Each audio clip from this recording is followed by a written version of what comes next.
Hello, my dear students. My name is Shakti and I am an English lecturer since last 20 years. And today we will learn how to frame the sentences in the past indefinite tense. If you are new on our channel and if you like the video, subscribe the channel and press the bell icon so that you can get the notifications of our videos firstly. So without wasting a single second, let's get on to the topic, the framing of sentences in the past indefinite tense. चलिए शुरू करते हैं। तो सबसे पहले हम ये देख लेते हैं कि पास्ट इंडेफिनिट टेंस के पार्ट 2 की क्या पहचान होती है। पार्ट 1 में हमने हिंदी वाक्यों के अंत में था, थी और थे देखा था, और पार्ट 2 के अंदर जो स्पेसिफिक पहचान दी गई है यही इसकी ऑथेंटिक पहचान है। तो एक बार हम देख लेते हैं पास्ट इंडेफिनिट के पार्ट 2 की, जिसमें मेन वर्ब की सेकंड फॉर्म इस्तेमाल होती है, उसकी पहचान क्या है। तो हिंदी वाक्यों के अंत में लिया, दिया, किया, पिया, खाया, दौड़ा, पढ़ा, देखा, एक्सेट्रा एक्सेट्रा शब्द आते हैं। ध्यान दीजिएगा, इन वर्ड्स के अंदर कभी भी हम लोग था का इस्तेमाल नहीं करेंगे। अगर हमने लिया के साथ में था का इस्तेमाल कर दिया तो ये जो टेंस है ये पास्ट इंडेफिनिट से निकल करके पास्ट परफेक्ट में चला जाएगा। तो पास्ट इंडेफिनिट के पार्ट 2 में कभी भी था का इस्तेमाल ना करें। पास्ट पार्टिसिपल यानी मेन वर्ब की जो सेकंड फॉर्म है उसका इस्तेमाल करते हुए हम सेंटेंसेस को फ्रेम करेंगे और जो पहचान के शब्द हैं उन्हीं शब्दों का इस्तेमाल करेंगे सेंटेंस फ्रेमिंग के अंदर। अगर हम बात करें सेंटेंस मेकिंग के फॉर्मूले की, तो फॉर्मूला है सबसे पहले सब्जेक्ट आ ही जाएगा। सब्जेक्ट के बाद में मेन वर्ब की सेकंड फॉर्म हमको लगानी है। मेन वर्ब की सेकंड फॉर्म के बाद अगर सेंटेंस के अंदर कोई प्रीपोजिशन वर्ड दिया गया है या प्रीपोजिशन वर्ड की नीड है तो हम वहां पर ऐड कर देंगे। उसके बाद फाइनली ऑब्जेक्ट हम लगा ही देंगे। तो हम जो है ड्राफ्ट करेंगे सेंटेंसेस इन सब्जेक्ट्स के ऊपर। प्रीवियस क्लासेस में मैंने बहुत ही डिटेल में समझा दिया इन सब्जेक्ट्स के बारे में। एक क्विक रिकैप दोबारा से ले लेते हैं इन सब्जेक्ट्स का। देखिए, कुल मिलाकर के जो भाषा है उसके अंदर नाउन और प्रोनाउन ये जो है कमांडिंग रोल में रहते हैं। पूरी भाषा का जो ताना बाना है, नाउन और प्रोनाउन जो सब्जेक्टिव केस होते हैं, ऑब्जेक्टिव केस होते हैं, इन्हीं के ऊपर ही बुना गया है। तो जब तक हम इन सब्जेक्ट्स को नहीं जान लेंगे तब तक अंग्रेजी बोलना तो बहुत दूर की बात है, हम सेंटेंस को सोच भी नहीं सकते। तो इन सब्जेक्ट्स को एक बार गौर से देख लेते हैं। तो आई यानी मैं, वी यानी हम, ये कहलाते हैं फर्स्ट पर्सन। ध्यान दीजिएगा, आई जो है वो सिंगुलर है, काउंटिंग में एक ही है, मगर ये फर्स्ट पर्सन है और बीइंग अ फर्स्ट पर्सन ये हमेशा प्लूरल यानी बहुवचन की तरह ही इस्तेमाल होता है। उसके बाद हम बात करते हैं यू की। यू सेकंड पर्सन कहलाता है और उसके बाद में दे, ही, शी और इट ये कहलाते हैं थर्ड पर्सन। उसके बाद बात करते हैं नाउन की। तो अगर हम काउंटिंग करें तो I, we, you, they, he, she, it 1 2 3 4 5 6 7। तो ये 7 जो प्रोनाउन है ये तो सब्जेक्टिव केस में, ऑब्जेक्टिव केस में, पॉजिटिव केस में, रिफ्लेक्सिव केस में सेंटेंस में आते ही रहते हैं। और बात करें अगर नाउन की तो सेंटेंस फ्रेमिंग के अंदर ये जो नाउन है आइदर ये है तो प्रॉपर नाउन में होगा या फिर कॉमन नाउन में होगा या कलेक्टिव नाउन में होगा या मटीरियल नाउन में होगा या एब्स्ट्रैक्ट नाउन में होगा। इन शॉर्ट इनसे बाहर कुछ भी नहीं है। बात अगर सब्जेक्ट्स की आती है तो नाउन और प्रोनाउन के बाहर कुछ भी नहीं है। तो आप जब कभी भी प्रैक्टिस करें पहले लिख करके तो इन्हीं सब्जेक्ट्स पे प्रैक्टिस करें, और जब आप बोल करके करें तो भी इन्हीं सब्जेक्ट्स के ऊपर बोल करके प्रैक्टिस करें।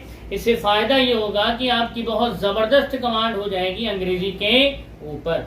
तो फॉर्मूला हमने देख ही लिया था, पर्सन्स को हमने एक बार जो है देख ही लिया है। अब हम एक सिंपल सेंटेंस को अंग्रेजी में ट्रांसलेट कर लेते हैं। तो यहाँ पर मैंने बहुत ही सिंपल सेंटेंस हिंदी में लिखा है और सेंटेंस है मैं स्कूल से आया। मैं स्कूल से आया। तो अकॉर्डिंग टू द फॉर्मूला अब हम क्या करेंगे, इस सेंटेंस को जो है जमा देंगे, फ्रेम करेंगे। तो सबसे पहले हमको लगाना है सब्जेक्ट। सब्जेक्ट का मतलब होता है काम को करने वाला। सेंटेंस में काम कर कौन रहा है, तो वही सब्जेक्ट है। सब्जेक्ट यानी काम करने वाला। स्कूल से आने वाला कौन है, मैं। तो यहाँ पर ये रहा हमारा सब्जेक्ट, ये है हमारा सब्जेक्ट। तो अकॉर्डिंग टू द फॉर्मूला हम मैं की अंग्रेजी यहाँ लगा देंगे। तो अकॉर्डिंग टू द फॉर्मूला हम मैं की अंग्रेजी यहाँ लगा देंगे। तो ये हो गया आई, हमने ऐसे कैसे लगा दिया। अब अकॉर्डिंग टू द फॉर्मूला हमको लगानी है मेन वर्ब की सेकंड फॉर्म। तो यहाँ पर मैंने वर्ब की फर्स्ट और सेकंड फॉर्म लिखी है। तो सेकंड फॉर्म का इस्तेमाल हमको करना है। पहले हिंदी सेंटेंस में देख तो लें कि सेकंड फॉर्म आखिर है कहाँ पर। तो देखिए ये तो हो जाएगा हमारा ऑब्जेक्ट, ये हो जाएगा ऑब्जेक्ट, ये हो जाएगा हमारा प्रीपोजिशन, और ये जो है आया ये है हमारी वर्ब। तो इस वर्ब की सेकंड फॉर्म का हमको इस्तेमाल करना है। तो कम यानी आना और केम यानी आया, यानी कि इस वाली फॉर्म की सेकंड फॉर्म की हमको नीड है। तो हम यहाँ पर केम ऐसे की ऐसे लगा देंगे। अब बारी आती है, ये हो गया हमारा। अब बारी आती प्रीपोजिशन वर्ड की। तो प्रीपोजिशन क्या है, से। तो से के लिए हमने इस्तेमाल किया फ्रॉम,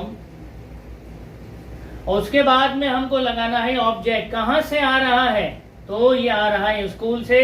तो हमने स्कूल यहाँ पर ऐसे की ऐसे लिख दिया। तो सेंटेंस हमारा ड्राफ्ट हुआ, आई केम फ्रॉम स्कूल। आसान था ना, बहुत आसान है। जब आपके पास में फॉर्मूला हो तो किसी भी तरह की sentence making is like a piece of cake.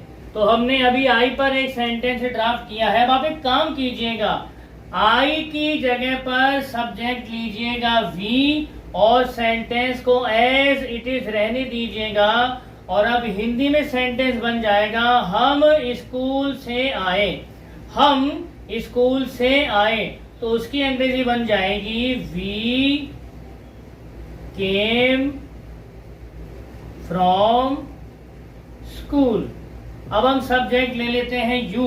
तो सेंटेंस हमारा बन जाएगा, you came from school, you came from school. उसके बाद हम ले लेंगे सब्जेक्ट दे। तो सेंटेंस हमारा बन जाएगा, they came from school, they came from school. उसके बाद हम ले लेते हैं सब्जेक्ट ही।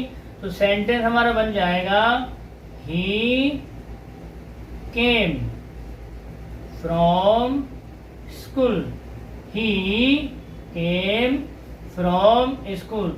तो इस प्रकार से आप बाकी के बचे हुए सब्जेक्ट के साथ में पहले लिख करके और फिर बोल करके प्रैक्टिस करिए। बोल कर कैसे करेंगे, मैं थोड़ा सा आपको हिंट दे देता हूं ताकि आपको अच्छे से समझ में आ जाए। तो पहले तो जो चीज हमने लिखी है, अब इसी को स्पोकन में कैसे प्रैक्टिस करेंगे वो ध्यान दीजिएगा। तो वर्ब हमने केम ली थी, यानी अभी हमने वर्ब केम से एक सेंटेंस बनाया। अब हम दोबारा से सब्जेक्ट आई लेते हैं, वर्ब हम ले लेते हैं मैट। जो सेंटेंस बना, आई मैट हिम यस्टरडे। अब सब्जेक्ट है हमारा वी, वर्ब हम ले लेते हैं कॉट।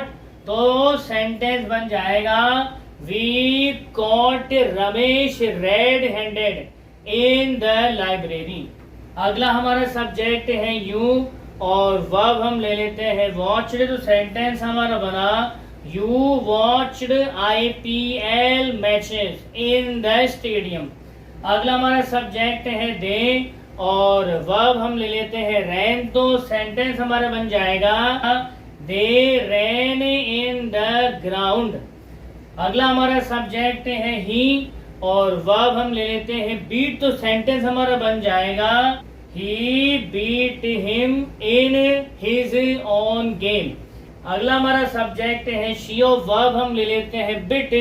तो सेंटेंस बनेगा, शी बिट हिम बिटरली। तो in this one way I have just given you a simple idea how to practice of the spoken. आप अपनी चॉइस की वर्ब्स लेंगे तो आपका ज्यादा फायदा होगा, इससे आपका खुद का एक स्टाइल डेवलप होगा बोलने का, और जब आप खुद के स्टाइल को डेवलप करेंगे तो आप शब्दों के साथ में खेलना शुरू कर देंगे, और शब्दों के साथ जो खेल सकता है वो अंग्रेजी में ये मान लीजिए मास्टर हो चुका है, अंग्रेजी में उसकी जबरदस्त कमांड, और यही तो आपको चाहिए। तो प्रैक्टिस करते रहिए because practice makes a man perfect. तो आज की क्लास में हम इतना ही लेंगे, इसकी नेक्स्ट क्लास में हम इसके नेगेटिव सेंटेंस के साथ आपके सामने हाजिर होंगे। तब तक आप खुश रहिए, मुस्कुराते रहिए। जय हिंद, जय भारत, वंदे मातरम।